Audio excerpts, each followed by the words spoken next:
Quem foram os construtores de Machu Picchu?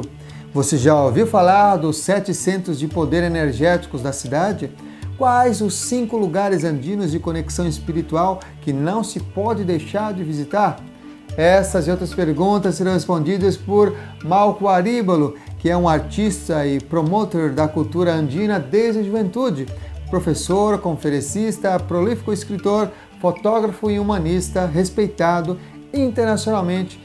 E nós gravamos esta entrevista extra sobre Machu Picchu, a cidade de cristal, logo após a gravação da sua palestra para o Xamãs Connect, Congresso Internacional de Xamanismo na Internet, que reúne mais de 100 grandes condutores xamânicos do Brasil e representantes de 18 países. Se você tiver dúvidas sobre o tema abordado, a melhor forma e a mais rápida é enviar um áudio por WhatsApp para o número 11 98880 1545.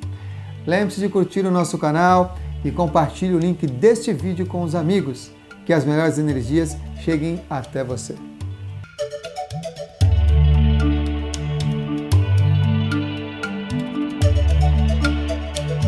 Eu saúdo a Samuel por esse compromisso que tem de revelar segredos, mistérios dos povos ancestrais. Bom, eu celebro por estar mais uma vez aqui no Brasil para compartilhar com todos vocês parte dessa história de magia e dos segredos dos Andes.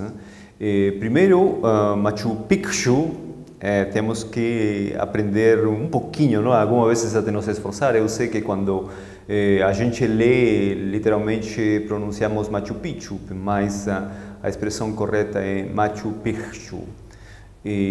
O significado desse nome é Montanha Velha, mas diria que essa ali é a forma literal, porque essa cidade sagrada representa muito mais que ser chamada de Montanha Velha, já que a cidade cristal de Machu Picchu é uma cidade que preservou muitos dos secretos da sociedade andina e que representou um exemplo de como que nossas sociedades conseguiriam ou deveriam viver hoje. Então vai muito mais longe de que simplesmente nomear ela ou chamar ela de Montanha Velha.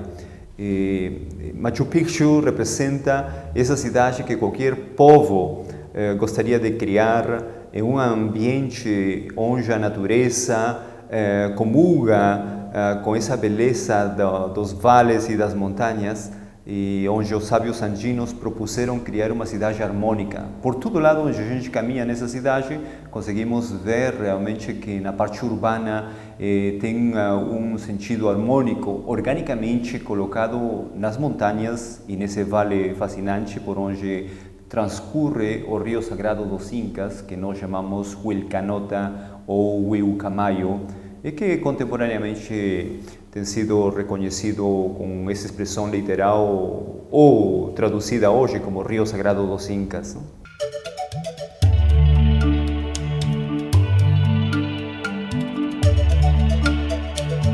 Quando a gente caminha nessa cidade, nós vamos achar vários elementos pétreos, e entre esses elementos pétreos nós temos granito e junto com ele quartzo.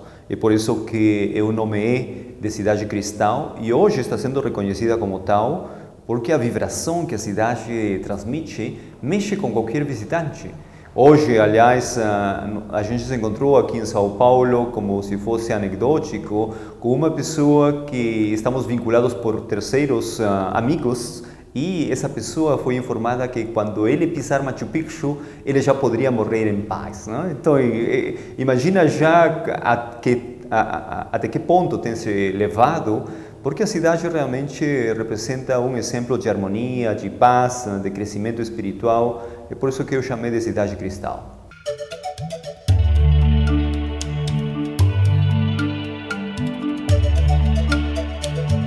Até a década dos 70 e tardiamente os 80, pessoas que não tinham um conhecimento profundo, seja da história andina, da geografia andina, da geologia andina, até propuseram coisas que não têm muito sentido para os especialistas daquilo que é nossa história.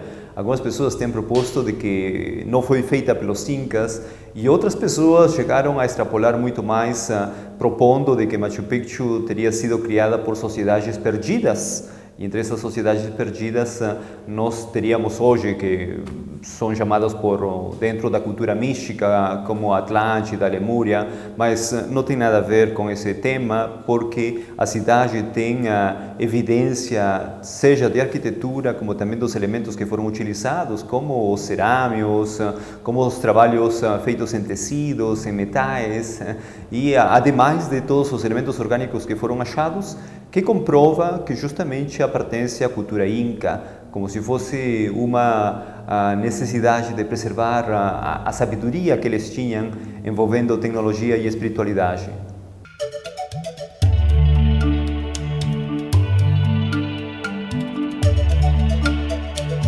Em todo o planeta nós temos centros que irradiam, que vibram em frequências muito mais altas que algumas vezes nas nossas cidades. Então, os sábios de todas as épocas sempre reconheceram esses centros onde essa força telúrica, cósmica, seria notável. E ali onde criaram alguns de seus templos, de seus altares e até algumas comunidades que seriam aquelas onde o indivíduo teria que despertar a uma consciência de harmonia, de pureza, para preservar a sabedoria. Então, os centros de poder que eu descrevo num dos meus livros, descreve justamente ao longo dos anos alguns dos centros de poder mais reconhecidos ou que podem ter acesso a ser visitados. Mas independente daqueles que eu propus, tem muitos mais. Precisaríamos muito mais papel, mais tempo para descrever todos eles, dar a conhecer eles. Mas esses centros de poder podem permitir ao indivíduo que altere, modifique sua frequência e despertar a outras realidades e que os sábios andinos conheceram muito bem.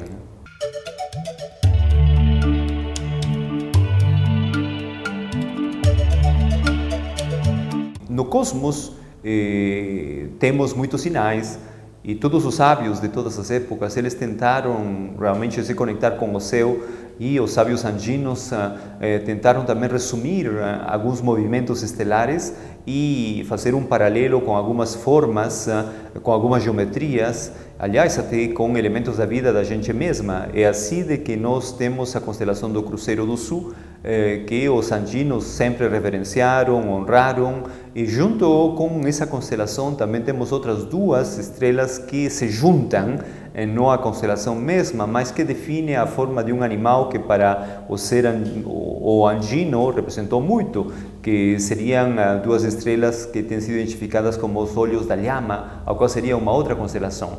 Então, a cruz como símbolo estelar, como símbolo cósmico, foi conhecida por diferentes povos, e os povos pré-incas e incas reverenciaram muito bem essa constelação, porque seria uma forma que na escuridão do dia, ao anoitecer, obviamente que conseguiríamos ter uma composição de estrelas muito chamativas, muito definidas, e que para eles se tornou uma forma de reconhecer os movimentos do céu, aliás, até para conseguir calcular a chegada de solstícios, de equinócios. Então eles conheceram o símbolo da cruz antes que chegasse o cristianismo, obviamente, porque essa constelação esteve ali desde que o ser humano começou a história da vida aqui no planeta.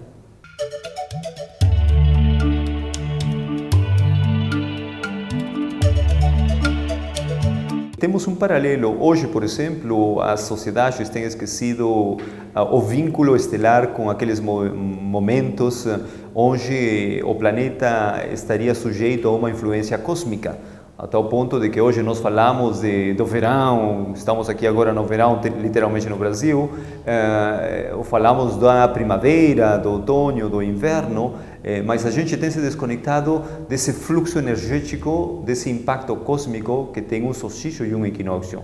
É por isso que para os povos ancestrais, cada vez que chegava um movimento em que nosso planeta se encontrava mais afastado do Sol, e nesse momento eles chegavam à conclusão de que estava se fechando um ciclo e que o Sol ou a Terra estaria retornando para o Sol para recriar um novo ciclo, e que era um momento de celebração, de honra, de trabalho interno, porque estávamos sujeitos a ser atingidos por frequências cósmicas. Então, o solstício, um equinócio, define uma influência cósmica no mundo, e quando a pessoa encontra-se no local certo, no momento certo, na frequência certa, sua própria vibração pode mudar. Então, o convite é para que quando chegue um solstício, um equinócio, se conectem, procure pessoas que estão na mesma frequência e cresça, descubra muito mais dessa riqueza da Terra e do Universo.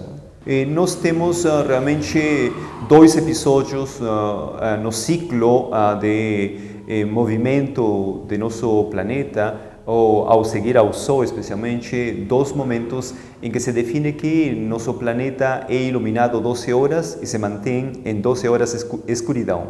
Esses momentos intermédios são chamados de equinócios, e os solstícios seriam os momentos mais extremos, onde o Sol tem que fazer uma girada, ou melhor dito, o nosso planeta tem que fazer o seguimento correto ao Sol e criar um ciclo. Um daqueles momentos define a proximidade em relação ao Sol, e o outro o ponto mais afastado.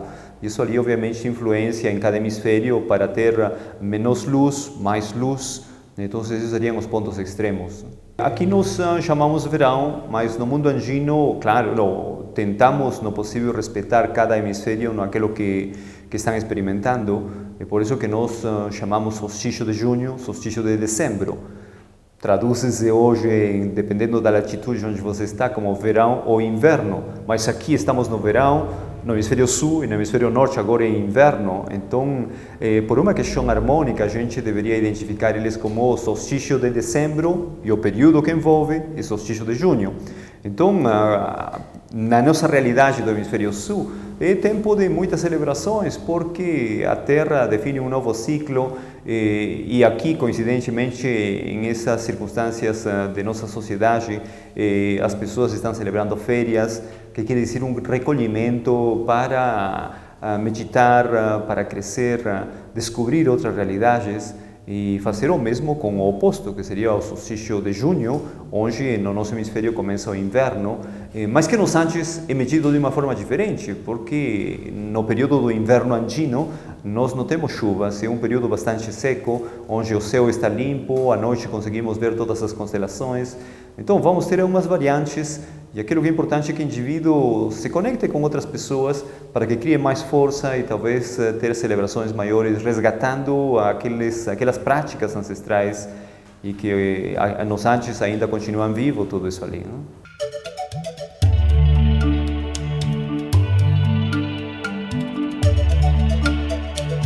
Olha, no mundo andino, algumas coisas que existiram têm sido perdidos quando você pergunta de nomes específicos. E hoje, para identificar esses centros energéticos, estamos de alguma forma copiando aquilo que os indianos propuseram através de dos centros energéticos que eles chamaram chakras, que são as rodas que vão circulando em centros específicos do nosso corpo. Então, mesmo que hoje algumas pessoas tentam dar um nome e fazendo um paralelo dos chakras, como por exemplo Nyagui, que quer dizer olho, e isso ali não é realmente aquilo que talvez nossos ancestrais usaram como nomes. Então estamos prestando aquilo que o povo indiano praticamente definiu como centros vitais e que chamaram chakras, né?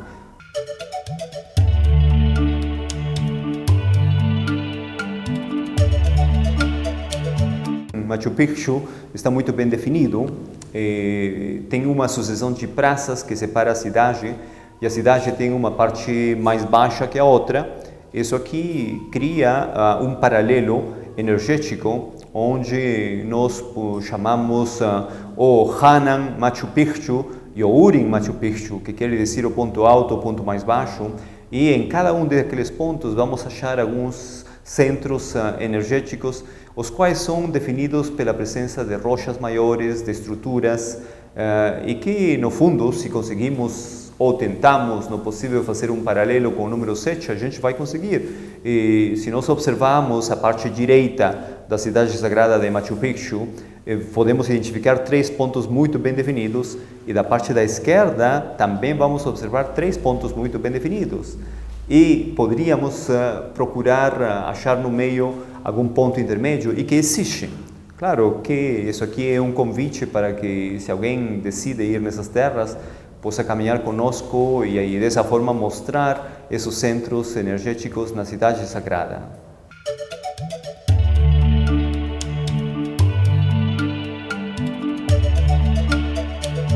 Tem vários centros, alguns deles não são muito reconhecidos, e se nós falamos em relação ao povo brasileiro, no Brasil acha-se de que Machu Picchu representa tudo, que realmente é uma cidade fascinante, um exemplo de arquitetura, de urbanismo de alto nível. Mas, independente de Machu Picchu, nós temos um outro centro vital, poderosíssimo, que é o Lago Sagrado dos Incas.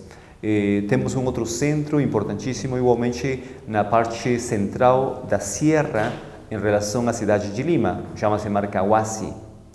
Temos um outro centro energético pela geografia, onde é um centro que mexe muito a energia do fogo, porque é uma região de vulcões, onde tem uns canyons e as aves de poder, como os côndores, eles conseguem estar transmitindo benções, energias, inspiração do ser, é o canhão do Cauca.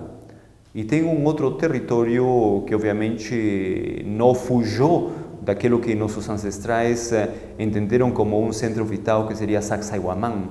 Então, ali temos já uns 5 centros de poder que vale a pena visitar nesse território andino.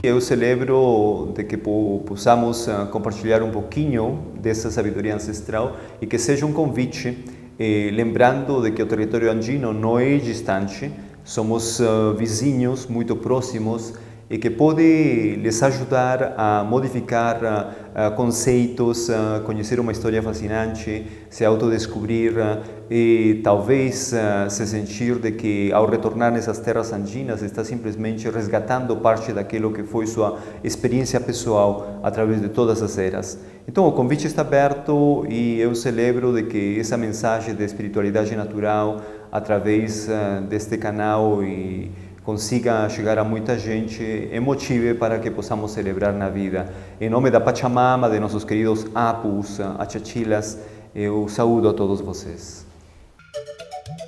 Xamãs Connect, primeiro congresso internacional de xamanismo na internet. Arrou, Metacuye Oyassim, por todas as nossas relações.